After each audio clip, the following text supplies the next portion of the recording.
Greetings, neighbors. It's Ted Bowman here. This document is something that John started and posted, and then I kind of took the initiative to try to turn it into something that we could potentially use to leverage a meeting with the city or some other process that would lead to action on this issue of traffic in Muizenberg. Just by the way, I was almost struck twice by vehicles on my travels in and out of the village yesterday. Once by a taxi that ran the stop street at the level crossing as I was coming out of Milner with my daughter going to school at high speed. The other was on my motorcycle, a guy who just blasted through a stop street on, I believe it was Cromer, who basically went through it at around 70 kilometers an hour, showed no indication whatsoever of stopping or caring one way or another. So this is a lived reality for all of us, and it is something that is getting completely out of control. So this document starts out with a purpose and scope statement, which is really about traffic. And here I think it's important to pay attention to the distinction between the issues that affect the interior of the village and the issues on the what I've called the perimeter routes, those being the Beach Royal Atlantic route, which connects to Main Road from Sunrise Circle at the shopping center, and then the Flay Albertine route, which goes across the level crossing and is the only one available for heavy vehicles. The reason for the distinction is because although a lot of people focus on the issues inside the village, and understandably so, those are really a symptom of the bigger problem, which is the unreasonably heavy traffic on the perimeter routes. If the perimeter routes weren't so overcrowded, we wouldn't have rat running in the village. So I'm perfectly happy to be challenged on that emphasis, but this document really does focus on the perimeter issue, which is really because the issue here is that Muizenberg is being used as a transit zone or transit area, and that the routes vastly exceed their design parameters, or at least the traffic does. As you'll see in the document, most of the major roads involved, particularly the route from Sunrise Circle to Main Road, is classified as a minor arterial or collector, which basically means that it's supposed to be a route for local residents and local vehicles who emerge out of residential areas and then use those roads to join throughways to go to wherever they're going. Instead, they are functioning as heavy arterials. And of course, in the village itself, including Albertine, those are defined as Class 5 local streets, which means they are for the use of people getting in and out of their homes. None of this is happening in practice.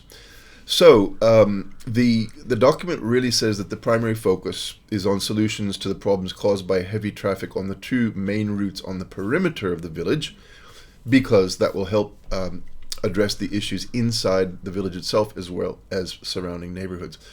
Now, then there's a problem statement, which again repeats the issue of heavy traffic, but it points out that it's not us we're not the main users of our roads. The main users of our roads are people coming from elsewhere going to elsewhere.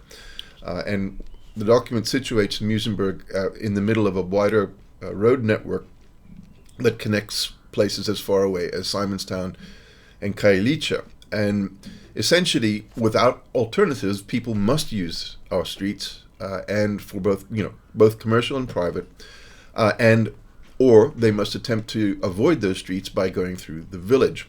And so, again, we emphasize the fact that Muizenberg's roads are important to people far beyond the village itself, and anything that can be done to improve traffic would affect those people as well. So it's not just us, and that's one of the things that I tried to emphasize in this document is that this is a broader issue of concern to residents in this part of the city, and although we are the ones who are directly affected, we recognize that it has implications beyond us.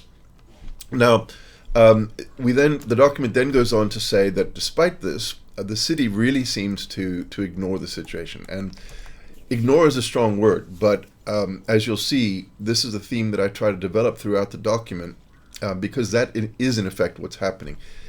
There's excuse making, and that excuse making is based on the fact that an alternative to the current situation exists in the form of the so-called Zandvlei Parkway.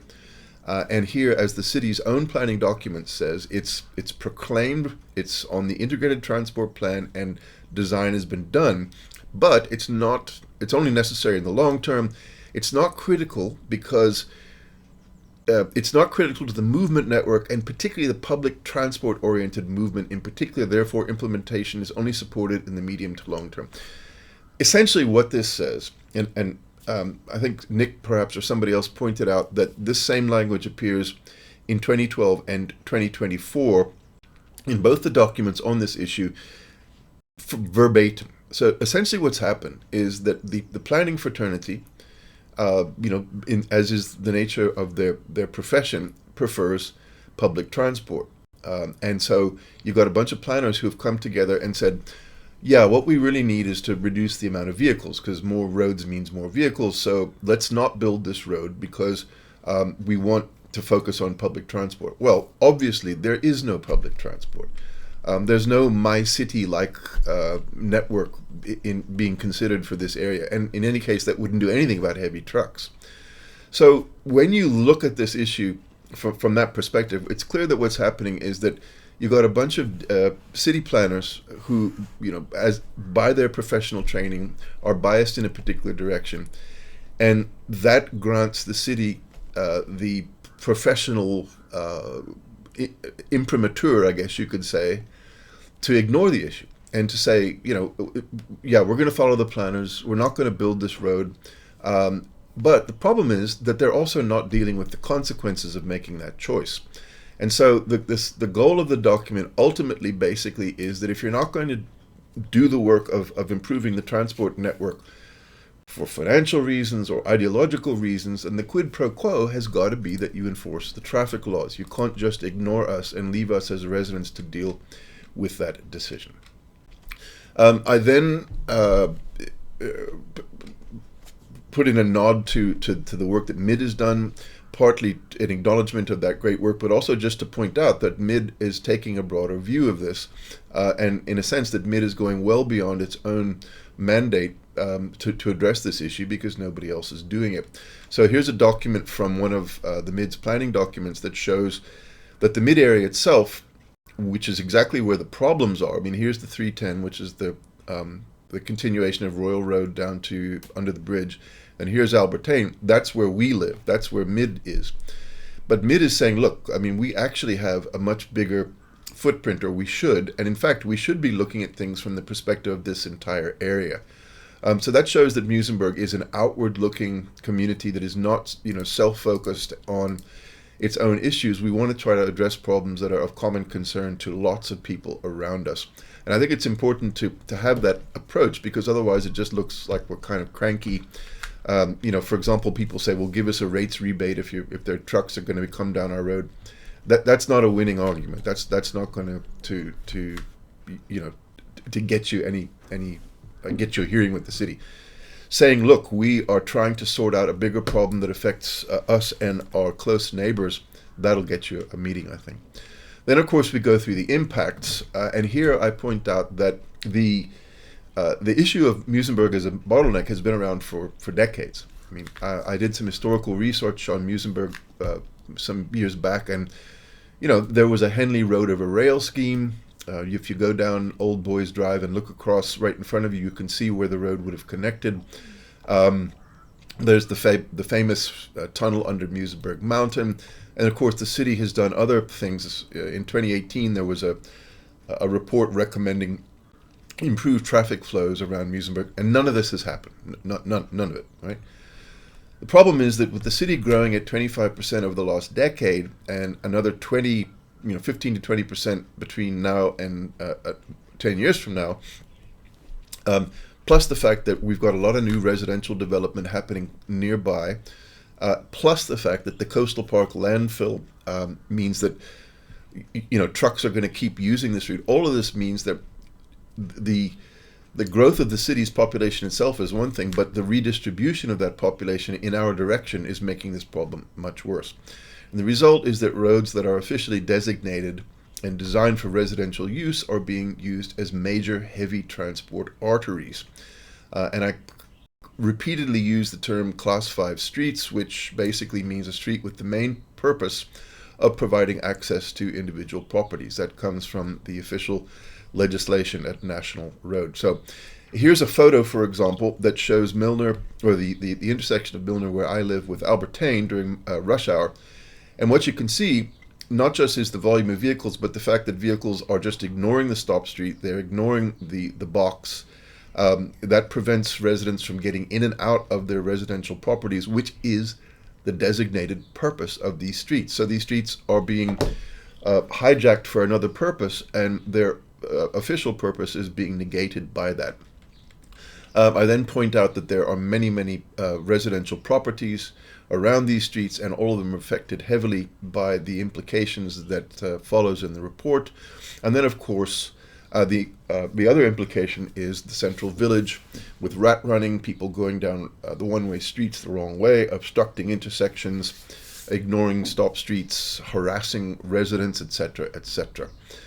So we then turn to impacts. And again, I return to the issue of the broader nexus, if you like, or the broader regional issue, again, pointing out that this is not just about us. And then again, pointing out that the planning view is ignoring the reality of the issue, and that puts the onus on the city to do something. And of course, even if you did have public transport, you would not deal with the heavy vehicle issue. The document then refers to the health issues, and there are documents, or rather footnotes, resources inserted at the end of the document by hyperlink that takes you to the source documents. Thanks, John. Damage to property, which is a very real problem for those particularly fronting Albertane. Damage to public infrastructure. Obviously roads that were designed for residential access traffic are being completely hammered by big trucks. The level crossing itself is in a disastrous state. The road surface is highly uneven. It's full of potholes. It's regularly covered with sand and so on. And then, of course, there's the issue of Bridget. But, of course, we can't do anything about Bridget. We all know what the issues are there. But the fact that if you were to say, for example, ban heavy traffic from Albertane, you'd then get more more vehicles crashing into Bridget. So again, it all points back to the issue that you need to have a comprehensive solution. That means building a road, and if you're not going to build the road, you've got to do something about the results. Then I talk about the issue of ingress and egress, and again pointing out, as I did in this photo up here, that basically you can't get in and out of the village because of stuff like this. You've got vehicles that essentially ignore this stop street, and one of the reasons is that this particular configuration of stop signs leads people to think that this stop sign refers to their level crossing, and so they blow right through it. I was almost hit yesterday with my teenage daughter going to school by a taxi that just blasted through it, and it happens all the time. 70 to 80% of vehicles don't stop at that intersection. And of course, that raises the question of danger to pedestrians. School kids walk up and down Albertane every day, either going to Muizenberg Junior or going to Muizenberg High. Pedestrians use it to get across the bridge. There are churches, but there are no formal pedestrian crossings, particularly down near Tayson's Bridge, where a lot of people take their lives in their hands trying to cross the street. There's a blind curve there. And people, they're running the risk of getting hit by cars that go zipping around that turn at high speed. And then, of course, internal rat running is extremely dangerous to pedestrians, particularly if anybody who tries to challenge one of these cars. So again, all this is by way of impact. There's the possibility of a hazardous materials situation. John pointed out, the Boxberg tankard tragedy. That could happen here. If it happened here, what would happen to residents living along these streets? So it would be catastrophic. And again, this is the kind of thing that may seem far-fetched, but it has happened elsewhere. And if this happens on the city's watch after having ignored input like this from a community, what does the city look like? And then, of course, there's the broader issue of the impact on Muizenberg. A lot of people see Muizenberg as a problem, a place to be avoided or got through as quickly as possible, rather than as a destination because of the traffic, except for the beachfront, of course, which is another issue in its own right. The document then goes through the advantages of dealing with this, which I think could probably be expanded. But effectively, it's just the reverse of what's already been said. You know, you deal with the impacts, you get the benefits of not having the impacts. Then it comes to potential solutions, which of course is probably the most contestable part, because we all have different ideas as to what should be done. I didn't try to rank these in any way, but I did try to focus on things that are realistic at some level. Even if they're not going to happen, the fact that they're on a planning document somewhere means that they should be considered. The first is traffic calming measures. There is an official policy document that has never been implemented. And you know, this could help with pedestrians. It could improve traffic flow and slow vehicles down. The problem is that it also requires enforcement. It would probably slow traffic going through Albertine in particular, and it would then mean that the vehicles would spend longer time there. For example, if you had speed bumps or whatnot, and you know that means more fumes, and of course it would also encourage more rat running because people would try to avoid those traffic calming measures. Doesn't do anything to address overall volume. Improve signage. Current road markings are inadequate. There are no pedestrian crossings. The level crossing signage is completely ineffective and ignored by almost all motorists. The problem is that dealing with road markings, for example, at the level crossing, would require cooperation from PRASA.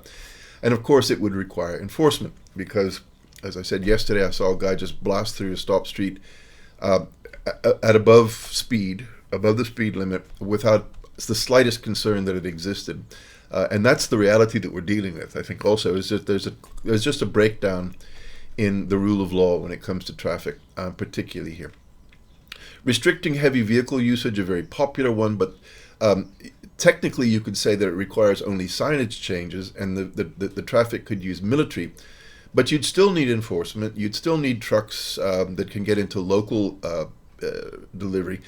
It doesn't address the commuter issue or rat running. And above all, it shifts the problem to our friends and neighbors up at Military Road, which I think, you know, a much better solution would be to reach out to those folks and look for a common solution rather than put out a document saying, well, you know, we're going to put our problem on you. Remember, Military Road has a lot more activity on it than our roads. It has shops, it has residences, it has lots of traffic, foot traffic, it has kids going to and from school. And, you know, just to say, well, all these trucks can go up there, you know, yes, that's true. And yes, Military Road is bigger and better designed for that, but it just shifts the problem to somebody else. And better to actually look at the problem holistically and say, how can we all solve this problem? And the answer is pretty obvious. Conversion of internal streets to one way, that could help with rat running and so on, and have some aesthetic effects and walkability. But again, it requires enforcement, and it could upset some folks who don't want to see their local streets closed. Then you got, or one way. Then you got road closures with bollards, which would make rat running impossible, but it really doesn't address the overall traffic volume issue.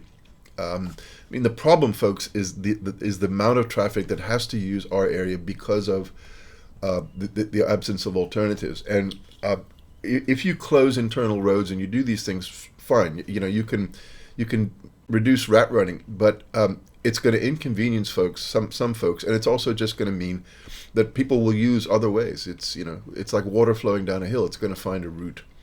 There's a kind of a far out suggestion to close the level crossing, which would mean that the road could go back to its official designation, but that would severely disrupt existing traffic flows. It would put things back onto Military. It would double, I think, just a wild guess, the volume of traffic trying to use the 310, the R310 from Sunrise Circle to the main road. So in a sense, it's just, you know, it's not a realistic suggestion. I think you can't do it unless you have an alternative. Then there's the famous a tunnel through Silvermine. I put that there. It's actually technically Muizenberg Mountain, but it's just not going to happen. Look, it was an idea that existed once back in the old days, and you now got a golf course there. You've got a residential development at Stonehurst. I'm not even sure if the rights of way still exist for that, and it's just not going to happen. And it's not what's really needed here. If you provide an alternative for heavy vehicles, you don't need the tunnel. I mean, it could help. It wouldn't be bad. I'm not sure if the folks down in Noordhoek would like it, but it would help. Then you get to Zandvlei, and all the benefits come from the Zandvlei Parkway. The problem is that it's ideologically opposed by planners, and I say ideologically for a specific reason.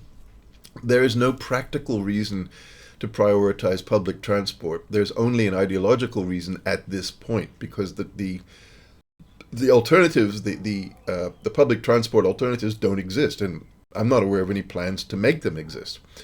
So yes, it would require money, and it would require enforcement to make trucks go that way. But it's the only viable long-term solution at this point that I can see. Now, the document says we're agnostic about the solution, but kind of obviously, really only the Zandvlei Parkway addresses all three: heavy vehicles, excessive commuter traffic, and rat running. And then we get to the conclusion, and we say, yep, we know the city's challenged. We know that there are many priorities, and that there's a logical preference for public transport. But the reality is that that's not happening, and that it just seems to us at this point that really the preference for public transport is more as an excuse than as a practical planning approach. It's just saying, oh yeah, the planners say we can't do it, we have to wait for public transport, so let's just tick that box. So here's the kicker. It says, look, if you're not willing to do what needs to be done in terms of road construction, then you need to enforce the traffic laws. You can't have it both ways. And we say, the document says, the city is avoiding its responsibility on both fronts, road system development and enforcement. And so therefore we want to engage with the city to work out realistic plans to deal with the consequences of the absence of alternative transport routes in and around Muizenberg, because we've had enough, and we've showed you what the problems are. Then there's an appendix. This is drawn from the city's map system. It shows that the routes around the village, except Albertijn, are all classified as collectors, which means that they are roads that local residents are supposed to use to get to bigger roads that take them to even bigger roads that take them to where they want to go. They're not supposed to be heavy arterials, primary arterials, but they are. Albertijn, on the other hand, is classed as a Class 5 local street. You can see that over here, and it's anything but. Then the city's own transport planning documents refer to it as a Class 3 minor arterial, which again is just local traffic, but it's not local traffic. It is citywide traffic that are coming through this route and this route, with people trying to finagle their way through the village using all these routes. Then John did a quick calculation of the alternatives. That if you shifted to Military Road, what would the time difference be? Minimal, but remember, this is a much longer and much more heavily populated, if you like, road, and I just don't think the look is good to try to get those folks up there to deal with our problem. We have to deal with it as a group problem, in the same way that the MIDS has said this is a big area that should be working together. Now, just as an aside, here is the approximate route of the Zandvlei bypass. As you can see, or rather Parkway, it's almost the same length as, well, it is the same length as Military Road, and I think part of the reason why planners are not keen on building it is because Military Road already exists. The problem is that, as I said, Military Road has its own challenges, just like we do.